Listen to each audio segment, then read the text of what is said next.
Òwe tí òní lórí Bembeyeke TV. Etí mẹ́ta ò yẹ orí, ẹ parí ẹ̀. Ìparí rẹ̀ rèé: etí mẹ́ta ò yẹ orí, ènìyàn mẹ́ta ò lè dúró ní méjì méjì. Etí mẹ́ta ò yẹ orí, ènìyàn mẹ́ta ò lè dúró ní méjì méjì. Ìtumọ̀ rẹ̀ rèé: etí mẹ́ta ò yẹ orí, ìdí ni pé méjì tá a ní yìí òun ló yẹ ni o. Bó bá sì jẹyọ kan lẹ̀dá kan ní, kò lè yẹ nìyẹn, kò tíì pé. Ìyẹn ni pé etí méjì ló tọ́ sórí. Bó bá wá ṣẹlẹ̀ pé ohun tí ò tọ́ sí ni a fún ni, ó ti di bá míì nìyẹn. Ènìyàn mẹ́ta sì rèé kò lè dúró ní méjì méjì.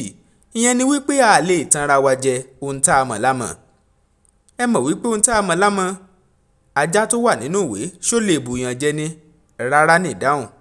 Ìyẹn ni wípé ó yẹ ká fi mọ́ hanra wa pé ohun tá a mọ̀ kẹ́nìkan mọ̀ tán ni jẹ.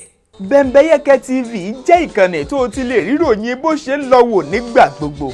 Ọ̀pọ̀ ló ti ń fojú sọ́nà fáwọn ojúlówó ìròyìn àti ètò lédè àbínibí wa. Kí ẹ lè máa rí wò, ẹ subscribe sí Bembeyeke TV lójú òpó YouTube yín. Ẹ tẹ notification bell, option all, ẹ like ẹ, kẹ́ comment ló bá tán. Gbogbo ìgbà tí ìròyìn bá ti balẹ̀ wàjà, ní ìsọfúnni yóò máa dé sọ́dọ̀ yín. Bembeyeke TV, ojúlówó ìsọfúnni. Ẹ máa wò ó lóní Bembeyeke.